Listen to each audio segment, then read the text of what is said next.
This is the story of a river which has formed a nation, but also one which brought it to the brink of disaster. At over 3,500 kilometers long, the Mississippi flows right through the heart of America.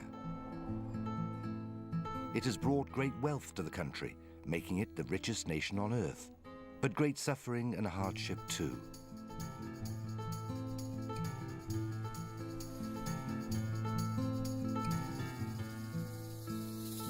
It is also a river which rocked a nation. 1, 2, 3, and...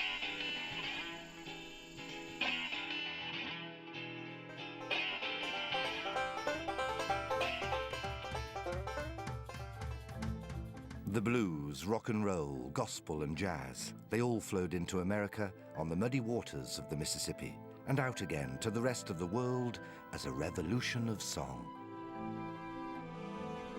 Stars, spangles and suffering, the Mississippi made America what it is today.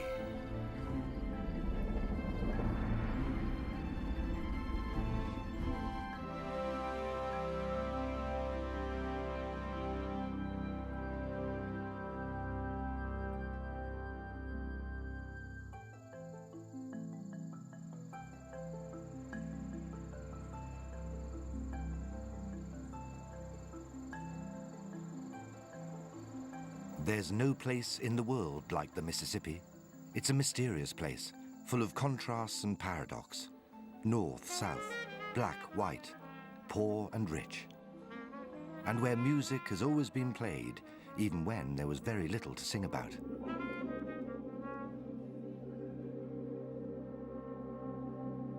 The story and song of Old Man River comes through in the voices of people such as David Honeyboy Edwards, who is the last living Delta bluesman. Early in the morning, early in the morning, early in the morning. Reverend Noah Smith, who works all the hours God sends to find some hope for his dirt-poor congregation. And Ellis Smith, the oldest survivor of the worst flood in American history. But Old Man River, he just keeps rolling along.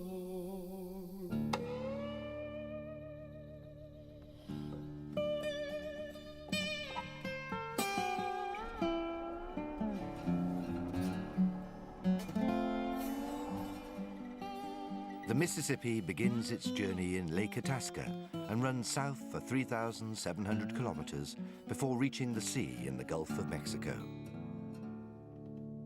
This is a river which dominates the whole of the American landscape, but it's the southern stretch, also known as the Lower Mississippi, which has dominated American culture and life. Our story starts here, where the pea-green flow of the Ohio merges with the muddier waters of the Mississippi. On this confluence lies the little town of Carew. There's no signpost or frontier fence, but this place marks the beginning of the Lower Mississippi, and also the border between America North and South.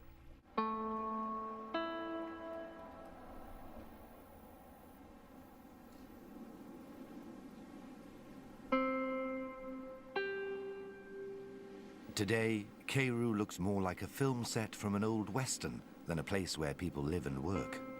A modern-day ghost town. It's like many other places in the American South, where poverty is a killer disease, wiping out whole communities.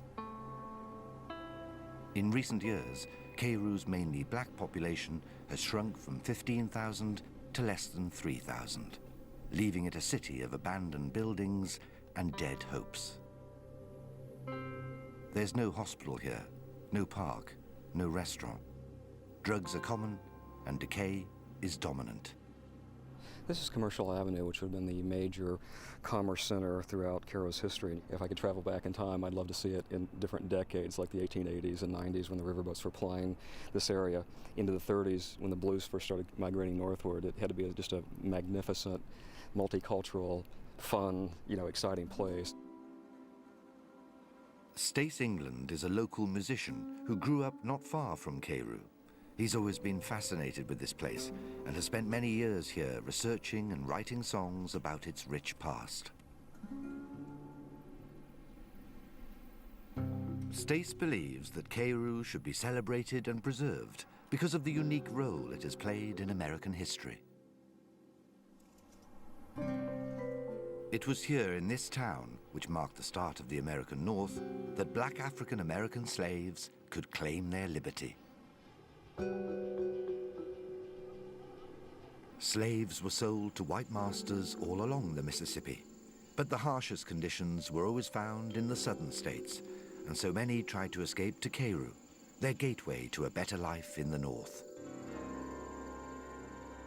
Imagine if you're a slave in the South, or right after the Civil War, you're a freed slave or son of slaves, you're coming up. Crossing into the North would have been a dramatic ever-changing life event to finally find yourself on free soil and say, I'm a man now, nobody can tell me what to do. So this was a dramatic point for that activity. In fact, even into the 40s, in Cairo, this was a demarcation point. If you were coming from the South on a train car, you had to ride in the black car. But in Cairo, you could switch and ride in the mixed race car.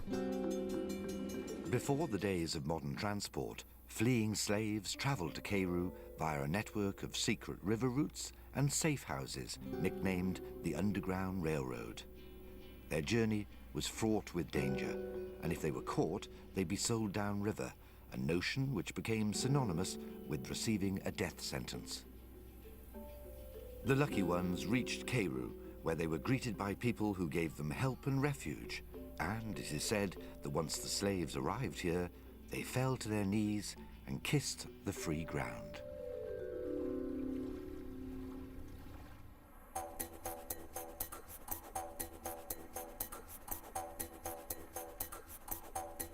Stace believes that not all is lost, and that if Cairo could celebrate and cash in on its past, then maybe it would have some chance of a future.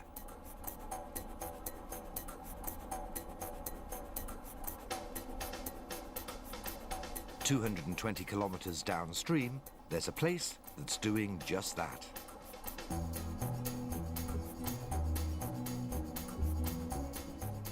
Once a little town smaller than Cairo, Memphis grew to become the capital of the Mississippi River and the music mecca of America. Blues, soul, and rock and roll. Memphis has it all. Locals claim that all this music originated here, but the truth is that all the notes and the riffs and the rhythms were carried into Memphis by the Mississippi herself, a byproduct of all the river and slave trades.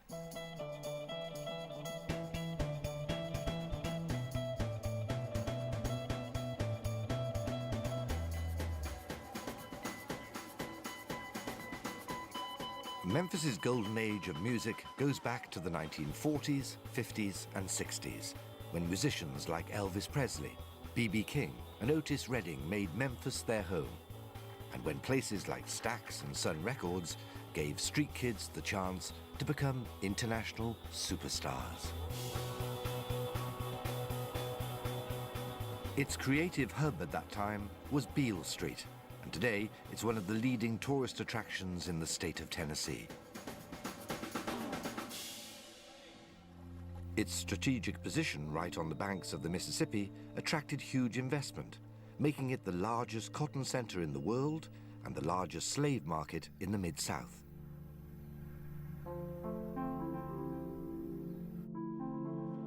King cotton, as it was known then, was a hugely profitable cash crop, grown on the southern plantation farms and traded here.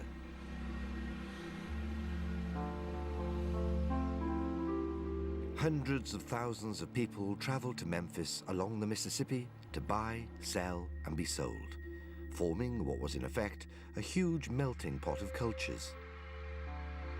This unique sharing and mixing of black and white experiences on the one hand sowed the seeds for Memphis's rich musical legacy, but on the other created a deeply rooted racial intolerance, which exploded during the violent civil rights protests of the 1960s and 70s.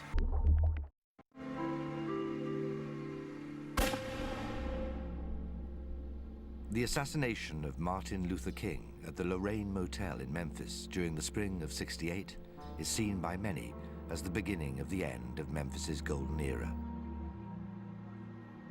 During the late 60s and 70s, musicians stopped coming to Memphis, traveling further north to places like Chicago and Detroit instead. All the bars and juke joints on Beale Street had to close down. The recording studios stopped recording, and the city seemed to lose its heart. But perhaps not its soul. Just a stone's throw from the Mississippi is Stax Records. This place used to be one of the largest African-American businesses in the United States, and an oasis of black and white integration. Stax was always a place where the color of your music was far more important than the color of your skin. For those of you that don't know this lady, she is, I consider, the mother of Stax. Let's give a big hand to Miss Deanie Parker.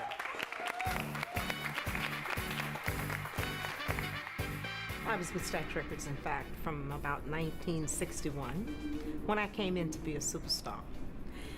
And I realized that I didn't have the soulful delivery of Aretha Franklin, and I wasn't nearly as talented as Gladys Knight, and my legs were never going to be as long and as gorgeous as Tina Turner's. And so I decided that I had to do something that would put me behind the desk where it really didn't matter. When Stax was forced into liquidation in 1976, former Stax secretary Deanie Parker refused to give up hope. She grew up on the tough streets of Memphis, and so knows better than most how important it is to hold on to the dream. Over the past few years, she has been instrumental in rebuilding Stax, not as a recording studio, but as a music academy, which once again gives street kids the chance to shine. It is unfortunate that for the last 15 years, children have thought they were listening to music when in fact they weren't.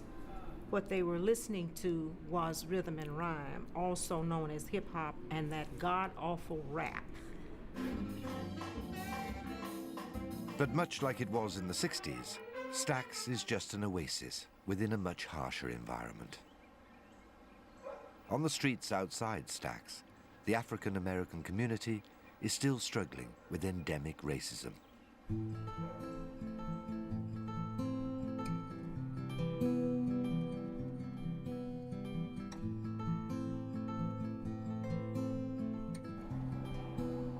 Apart from its role as the support act to some of the best music in the world, the Mississippi's claim to fame is that it's the world's flattest river,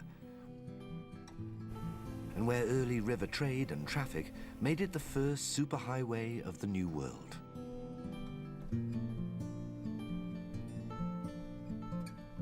Because it's so wide open and even, traveling up and down the Mississippi is plain sailing for these tugboats, which can stretch up to a mile long and carry the same amount of freight as 1,000 railroad cars.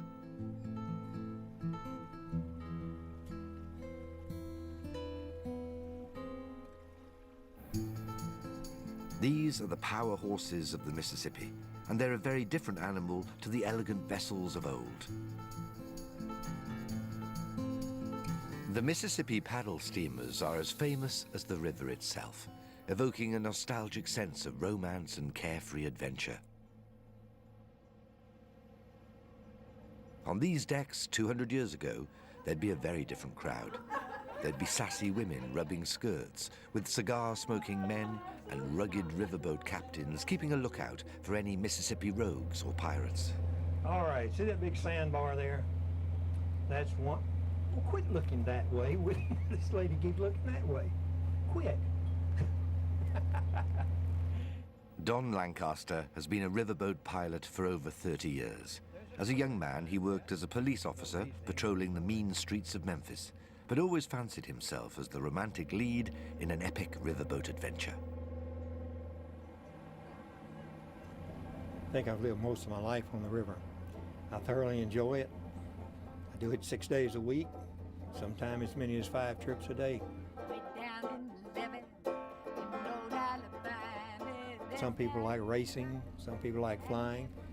I love the river, and that's where I spend most of my time.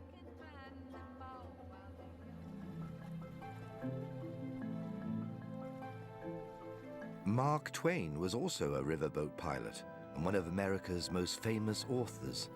He wrote about all the gambling and dodgy deals which happened here before gaming was outlawed in 1870.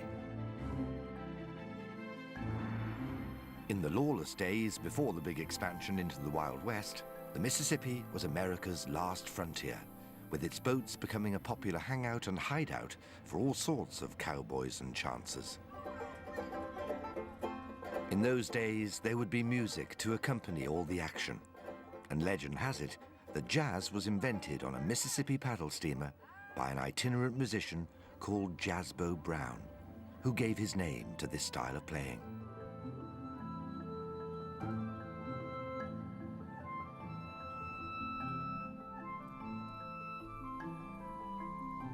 They say that some parts of the river have not changed much since Twain and Jasbo's time, but life on the river has certainly begun to alter its course.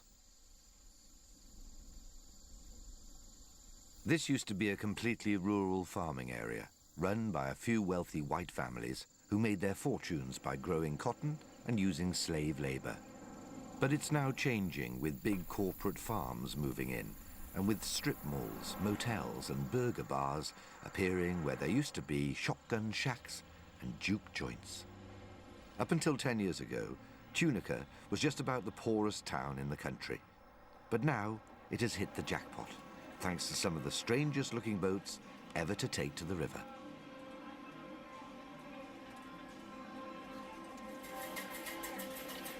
When Tennessee legalized gambling in the 1990s, it stated that all activity must take place on the Mississippi. And so Tunica, lying a few miles away from the river, diverted some of the Mississippi's flow to create small pools on which they could float their modern-day pleasure palaces. They don't look like boats, and you can't even see the water, but it is there, underneath all the flashing lights and spinning wheels, and it's allowed Tunica to become the third largest gaming region in the United States. The World Poker Championship has been held here, with $10,000 set as the minimum buy-in. Fortunes have been made and lost, but the biggest winner is Tunica itself, with the casinos now providing work for 10,000 people and generating enough tax revenue to provide better schools, better roads, and a better quality of life.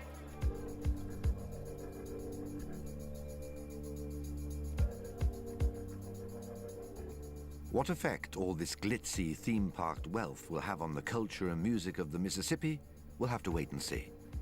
One thing is certain: Tunica's overnight success story seems to be the exception, not the rule.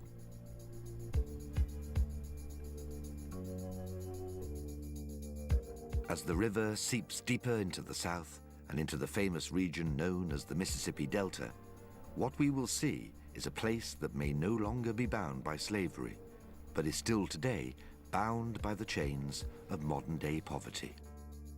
We'll also catch glimpses of its cotton-rich past, the mansions and vast estates, and see how they sit now in the 21st century South.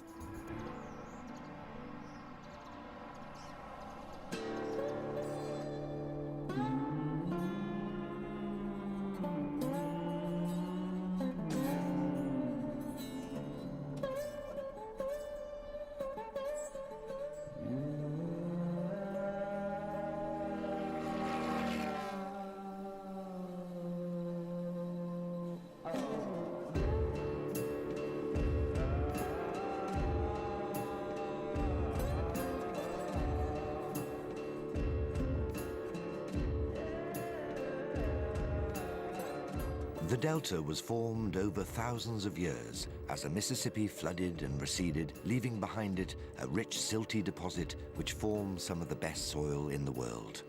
This gift of the Mississippi allowed the Delta to develop into the most productive and richest cotton-growing center in America.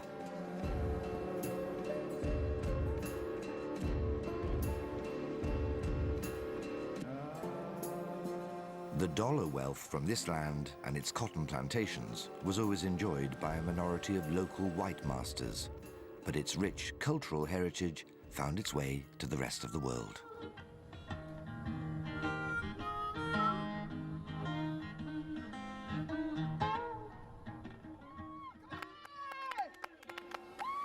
Right in the heart of the Mississippi Delta lies the Hobson Plantation. It's still a working farm which has been owned by the same family for nearly 150 years. But life isn't easy here, even for the once wealthy white population. Ever since the demand for cotton decreased with cheaper crops being produced elsewhere in the world, Hobson's has had to diversify and is now a struggling tourist attraction as well as a struggling farm. What country, baby, you know? David Honeyboy Edwards remembers this place when it was a busy plantation, with his family, along with many others, doing all the cotton-picking work. I know you love me, little girl, that's all right. At 92, Honeyboy is the last living Delta bluesman and the true embodiment of the Mississippi River and its culture. People was under slavery, working under slavery, and the blues come from holler songs. Holler songs mean this, they work all day long and they have to say something or sing or do something to make the day easy to pass by. And they do holler songs. And the holler song turn into the blues. You get low down, dirty shame blues, then you can get up-tempo blues, meaning rock and roll blues. You can play a low down, dirty shame blues, right? My mama dead, my papa crossed the sea. I ain't dead, but I just was to be. That's something, you know. And that's the low down blues. Honeyboy grew up with the blues. He was born in these fields, the grandson of a slave and the son of a sharecropper. Sharecropping was a tenancy agreement which allowed former slaves to rent out a thin strip of land and work it themselves, but in effect it bound the black workers ever more closely to their masters. The sharecroppers had to give half their crop to the plantation owners and pay back nearly all their profits in rent. They ended up owing money, and so were kept in chains as effectively as they ever had been as slaves. He take 10 off the 20 for him for the land and stuff. You only got 10, but you got to pay him for everything you got out of your 10. When you pay him back, then you ain't got nothing. He got all of it. Then he turn and ask you, do you need some money for Christmas?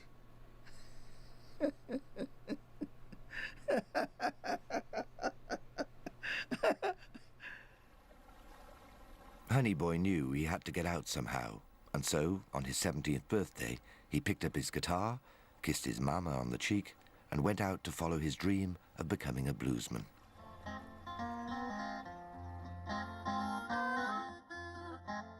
Ever since slaves traveled upstream to the freedom of the North, African Americans always chose to follow the river route whenever they went traveling. Honeyboy did the same, knowing that the black communities which had settled along the banks of the Mississippi would provide him with a safe haven after dark. If I was a catfish baby, swimming in all deep blue sea, all these women.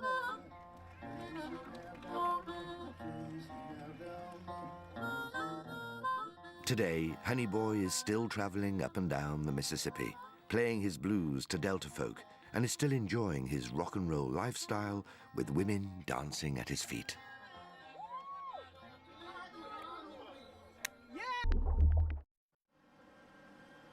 Cotton is still grown in these fields, but most of the farms are now run by big corporate organizations, and the mansions have been bought up by rich businessmen who fancied a holiday home in the South.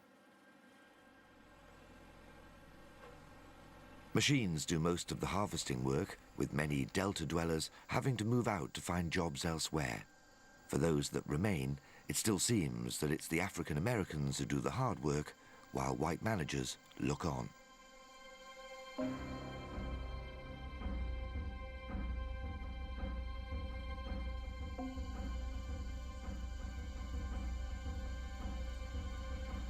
Over the years, many people have reaped the rewards that the Mississippi has brought. The rich soil, the trade, the diverse culture. But all this is just part of the story. There's also a very dark undercurrent that flows through these waters.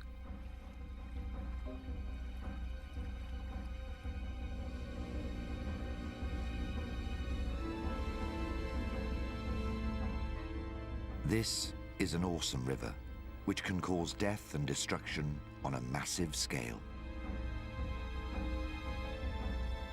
When Hurricane Katrina hit New Orleans in 2005, the world realized the full extent of its force. But it was only after the waters had receded that the real truth finally surfaced. The flood was not just an act of God.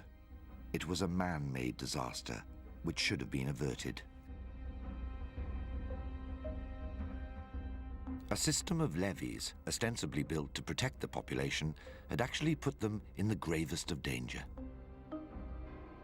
A lesson which should have been learned from the past, because all this, and worse, had happened before.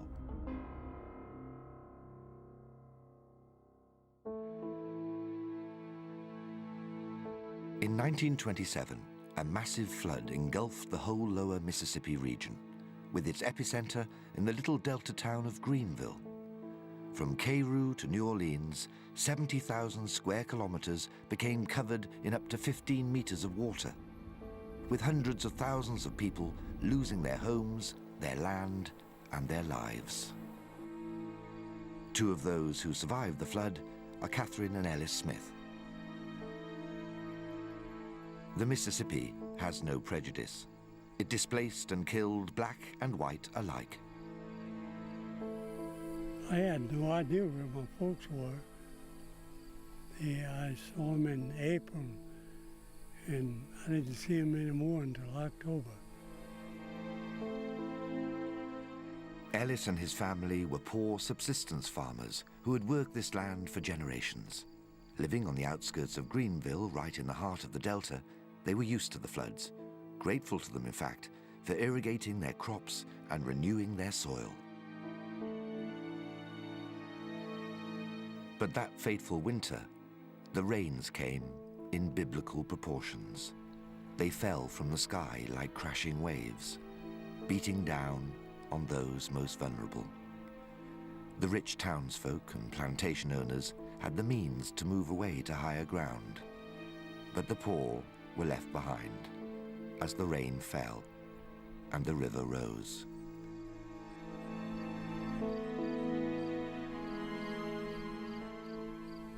I was 17, and I had to learn a lot.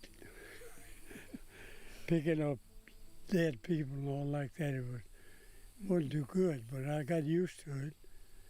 Nothing I could do about it but pick them up and take them somewhere. I brought a lot of them to the levee. It was two of us, a friend of mine. He went south and I went north. Every day we'd bring somebody back in. And we kind of got used to it. Some of them were in terrible shape and been in that water just, if they were just floating. And mules, horses, and pigs and all that stuff going down the river. Catherine Smith lived on higher ground, away from the levees. As a young girl of 6, she watched in horror as whole families scrambled to find anything that would float. My mother had a friend close to Scott who had 3 or 4 children, and they were trying to move to another place that was higher. And in the move, one of her children fell over in the river and drowned. They couldn't get her. It was just terrible. I remember how awful I felt about that. It's just, I couldn't understand it. But they lost her.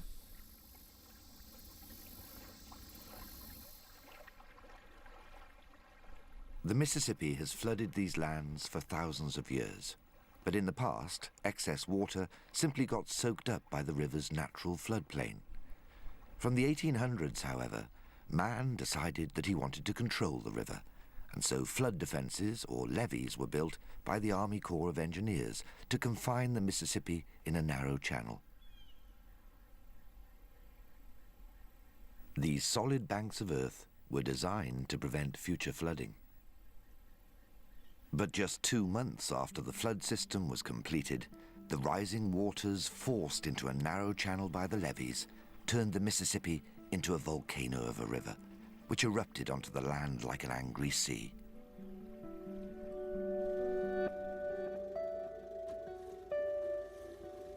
As the waters gradually subsided and the poor and destitute made their way back to find their families and rebuild their broken lives, it was clear to all that the Mississippi was not to be enslaved.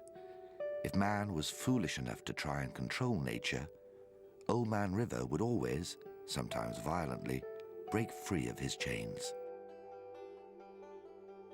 But some lessons are never learned.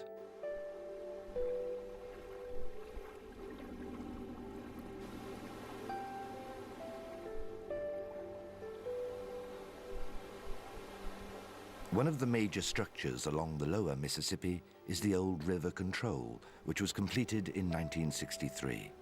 To its east is the state of Mississippi, and to the west, Louisiana.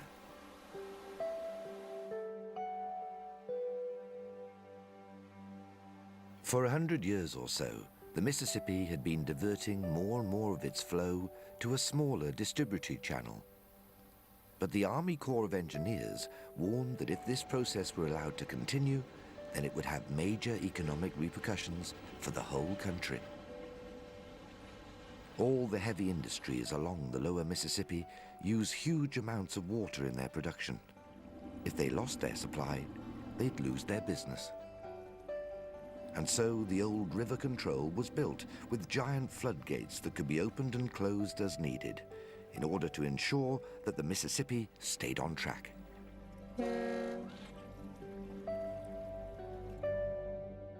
The Atchafalaya River is the course it would have taken today if man had not interfered. This small distributary channel of the Mississippi flows out of the delta and into the state of Louisiana, one of the most culturally diverse regions in America, but like the delta, also one of its poorest. Many families here survive on extremely low wages, with a quarter of all Louisiana's children living in abject poverty. In a place like this, where salvation is in short supply, hope has to come from somewhere on high.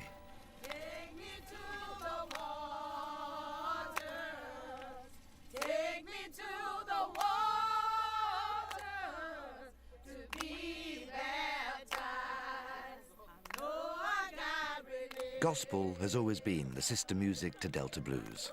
Some say the blues is just gospel without the God factor. But whilst blues songs describe the hardship and its real consequences, gospel tends to use the story of deprivation and suffering and turn it into one of empowerment and salvation, often using the Mississippi as a metaphor for washing away the pain.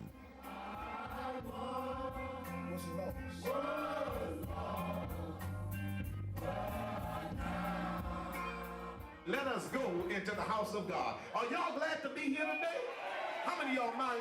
I'm just so happy by just being. Reverend Noah Smith is the pastor of a small church on one of the Mississippi Basin's little rivers or bayous. Gospel music was born out of a condition because the people, especially I can speak from a black perspective, they went through so much and they had to get something to try to comfort them at that particular time. So they would sing songs based upon what the situation was in their need, and they would find hope, they would find peace, they would find strength, they would find power, they would find joy, and they would get songs that deal with that situation to rise them above it so they can be able to still praise God. During slavery, African Americans were forced to abandon their own faiths and ordered to adopt their white master's religion. Initially a tool of oppression, Christianity eventually came to be embraced by the African American community, with the Baptist faith growing to become particularly prevalent in the Deep South today. Down by the riverside, down by the riverside, down by the riverside, down by the riverside, won't study war no more. You follow me? Because once I get down to the river, I know that all of the trouble that I may have experienced, then it's all over then, because I can find peace and tranquility by the river.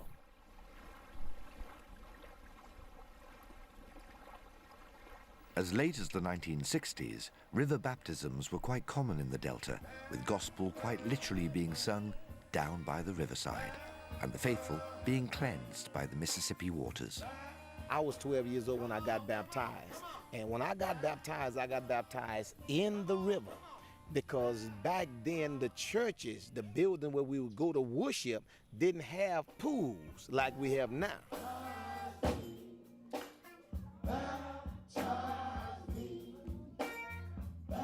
But these days, the Mississippi and its smaller channels are too polluted to wash away anybody's sins. And so Reverend Smith's congregation, along with most of the others in the area, have had to install a private pool to do the job. Jesus was baptized in the Jordan River. You follow me? In the Jordan River. It wasn't no pool. But through the years, bacteria and contamination, oil leaks and everything start to flow in the bayou, and it become unsafe for people to get baptized in the bayou now.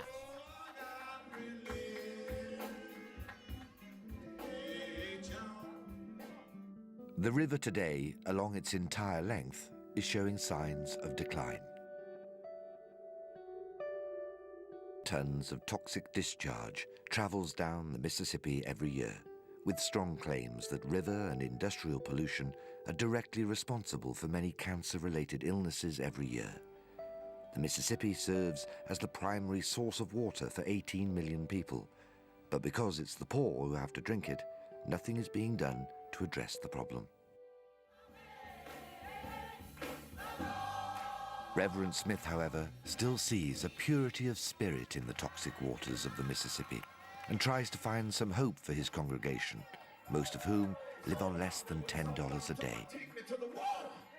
The river means a lot to the gospel, you know, and I'm thinking about right now at my church just having a boat trip where I can get everybody on the water, and that would bring peace and tranquility to their minds, because they may be going through some rough times in their life, but I know that once I get them on the water and start to preaching the gospel to them and start singing Zion songs, my choir singing Zion songs, gospel mixed with water have the tendency of bringing trouble down in your life.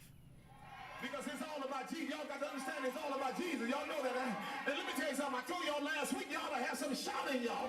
Everybody in y'all ought to have some shouting here. You ought to come here looking around at nobody else. You ought to have your own shout. Look at somebody say, I got some shouting in me. Tell them I got some shouting in me. Tell them I got some shouting in me. Oh, somebody, you got some shouting.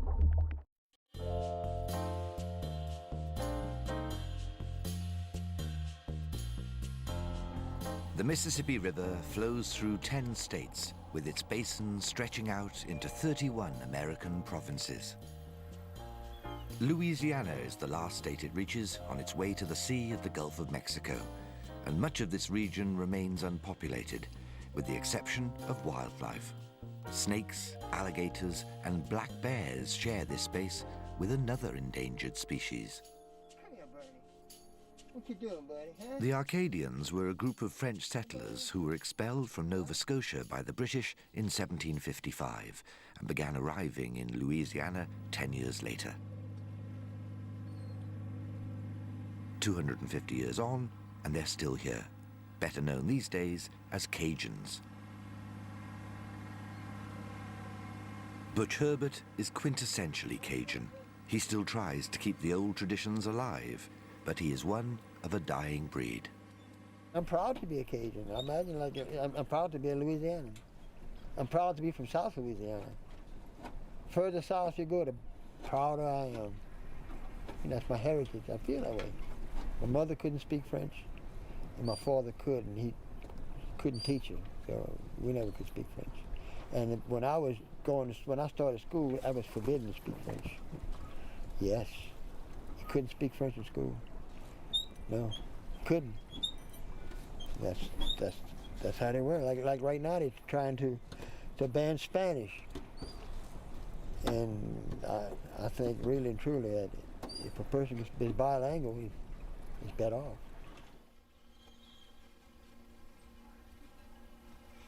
Only a very small percentage of Cajuns still speak French, but they keep their heritage alive in other ways, through their music and their cooking.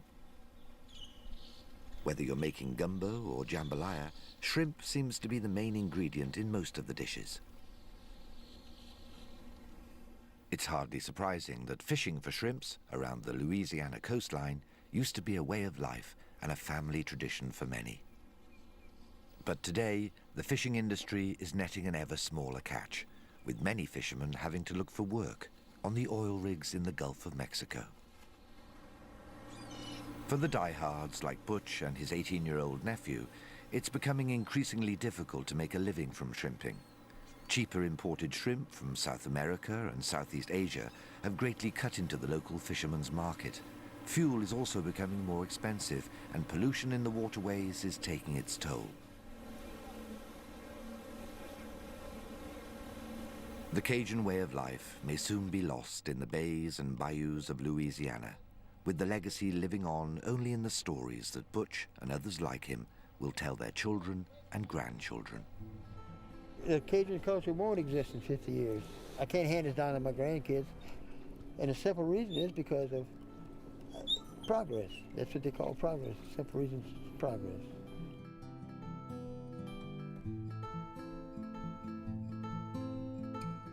"50 miles east of Butch's home, through the swampy wilderness of its basin, the mighty Mississippi again becomes an urban river, flowing thick and fast into its last port of call.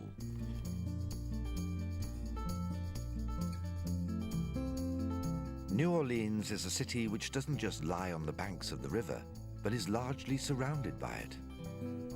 It is here, in the aftermath of the devastating storms of 2005, that the true divisions in modern American life became shockingly clear. This old port is still a vibrant, colorful city with music at its heart. After suffering one of the worst natural disasters in US history, New Orleans is gamely giving the impression that the good times are rolling again. But a couple of miles to the north or east, the Cajun bravura and the voodoo spells fall away like a Mardi Gras mask. The streets fall quiet, and the city becomes a dead zone.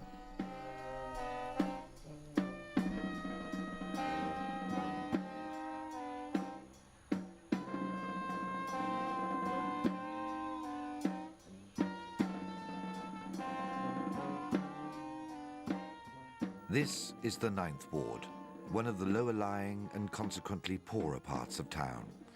Many, perhaps most of the city's dead came from here. As was the case in the flood of 1927, these people simply had no means of escape.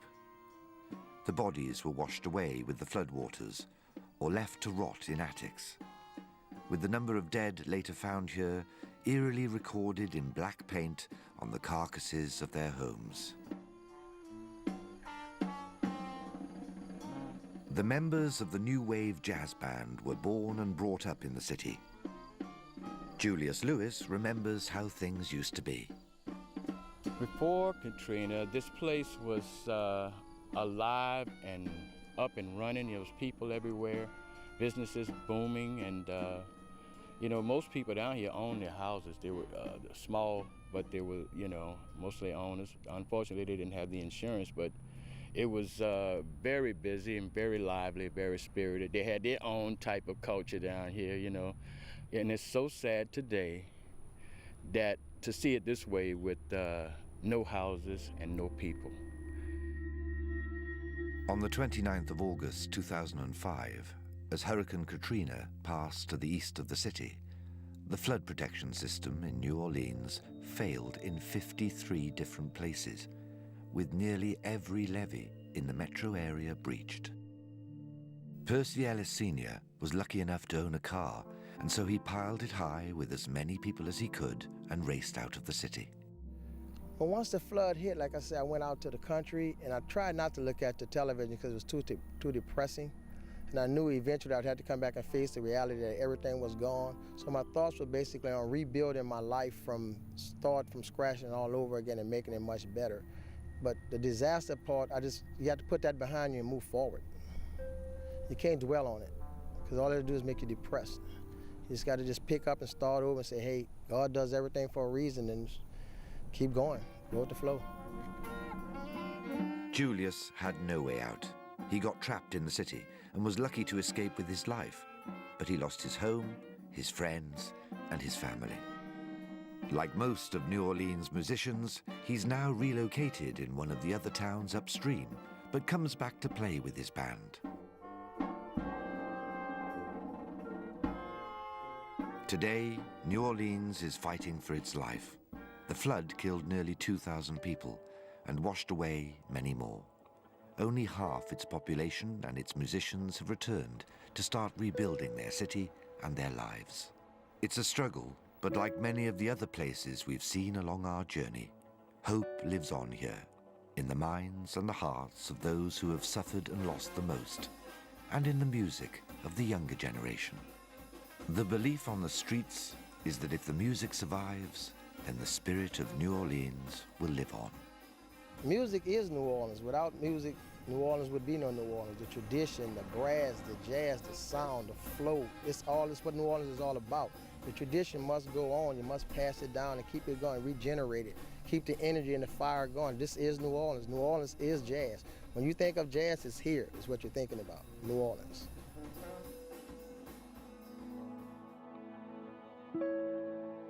And so, as we come to the end of our journey along the Mississippi, and as Old Man River quietly retires to the sea, weary from the centuries of trade, travel, and injustice that he has seen along the way, it is the music and the spirit of the place that we take with us. A reminder that no matter how hard the struggle or how harsh the conditions, the true spirit of both man and the river just keeps rolling along.